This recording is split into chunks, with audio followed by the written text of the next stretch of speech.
For those who commented en masse to get cameras. I will, when I can afford it. I'm still in financial recovery from buying a house last year. And as far as I know, good cameras need a decent computer to record to. And I don't have anything more than a 3-year-old laptop that runs Windows 10. Yes, I am aware of doorbell cams. That will be the first kind I get. For those who kept saying that I should have just gotten my brother and sister-in-law arrested, that the only reason I didn't was because they are parents. Their kids need them. And if Dan was arrested, he'd likely lose his job.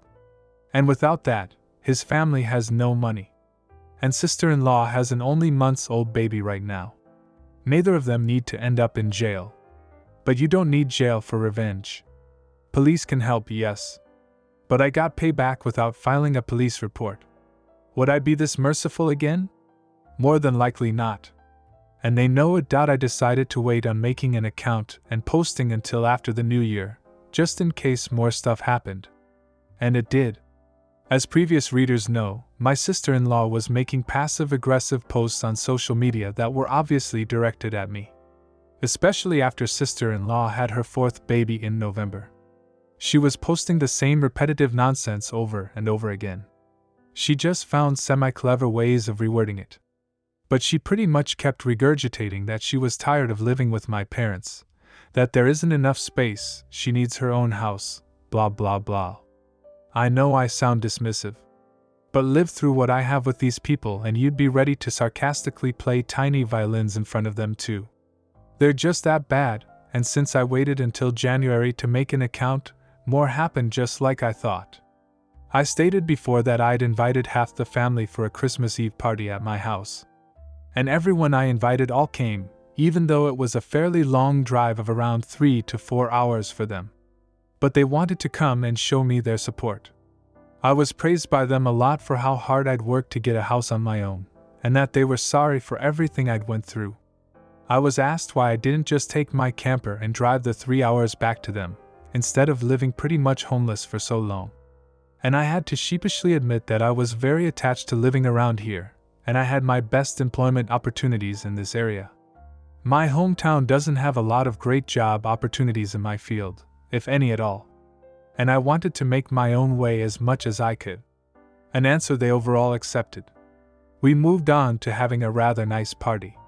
The best I'd been in years. Some relatives even brought CDs of great Christmas albums. And I have to say, the one my uncle brought of Ray Charles was my favorite. He sings Christmas songs like no one else I've heard. It was a grand and happy time. I felt like for once I could just forget my past issues and enjoy the moment. But I wouldn't be writing this if it had stayed that way. About 2 hours into the party, you know who showed up. My parents, brother and sister-in-law popped in trying to look all smiles. They didn't even knock. Just walked right in my front door like they were meant to be there. I shut off the music and told them to leave immediately. They begged to stay and said they brought gifts. One of my uncles stood up and yelled at them before I got another chance to speak. And he said they don't deserve to be in my home, or my life after the shit they tried to pull months earlier. And he was backed up by several other relatives. Mind you, this guy is my mother's brother. And he used to love her to pieces until he found out about the shit that went on between me and my parents. My grandparents, mother's parents, as old as they are, hurriedly got in between us and said to my parents that if they want to make amends with me, it's far too soon. And they've never been more disappointed in them than they were this past year. They'd hidden their favoritism for my brother from prying eyes for a long time. But no one was fooled anymore. And they needed to make a serious effort to try and actually treat me like a son if they ever wanted to be in my life again. Then they turned to Dan and sister-in-law, and said they've seen the repetitive nonsense sister-in-law keeps posting about. They're tired of it, and to just let it go already. My house will not become their new home. Sister-in-law went back to her old standard of crying, and had a pity party about how she should be the one living here, and not me. She plopped down in a chair to have a tantrum and say it wasn't fair I got this house to myself when I have no family of my own, and she has 4 kids that need more space. And she just wanted a better place to live in and feel like a real mom. It was petty of me, but I loudly pointed out that she sucks as a mother because she lets my mother do most of the parenting while she sits on her butt all day drinking, playing on her phone, or going out and spending all of Dan's money. And she has the nerve to complain about it. I even joke that I'm surprised her baby doesn't get drunk from her breast milk since she drinks so much booze. Which I admit went a bit too far as I got some stares. And sister-in-law demanded to know if I was calling her a bad mom. I said the evidence speaks for itself. And if she wanted to be able to afford to move out of my parents' house someday, then she needs to put her college degree to some use, get a job, and learn to save money. My mother already does most of the child care for my brother's kids anyway. So she'd have plenty of time after her baby gets a little older. My brother's eldest kid, who's 7 years old, ran up to start kicking and screaming at me for yelling at his mom. And he kept at me about how his mom said that I was the bad guy who made her cry and didn't let them live here. That's when my brother grabbed his son to pull him away. But all the other relatives jumped back in, and this sort of turned into a family intervention against my sister-in-law and brother. She was crying, her new baby was crying, her kids were crying. Hell, even Dan was very nearly in tears from the verbal lashing he was being assaulted with. He ended up just sitting on the ottoman I keep shoes in by the front door and looking like a complete wreck.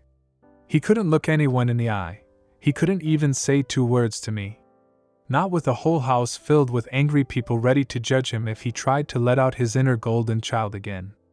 If they weren't there to get in his way, I'd bet this would have ended up a repeat of when he tried to order me around to try and take my house months earlier. By this point, though, he'd been so thoroughly humiliated that his and my parents' reputation in the family was completely destroyed because the masks were all now off. Soon after, my parents, brother and sister-in-law all left in defeat. The party resumed, and we all avoided speaking of what just happened for the rest of the evening. Since most of the adults had been drinking, everyone stayed the night in my house. I even let some of them sleep in the camper so there'd be enough space. I admit, it also makes a good guest house. My relatives all wanted a tour of it earlier as well, and they said they couldn't believe I'd been living in it for around 2 years.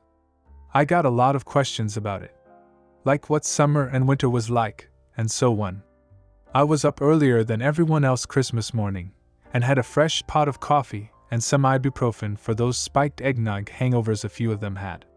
I was complimented on being a way nicer host than my parents ever were, and we all agreed to do this again next Christmas. After Christmas, sister-in-law did finally stop making posts that were obvious digs at me, and deleted all of the old ones as well.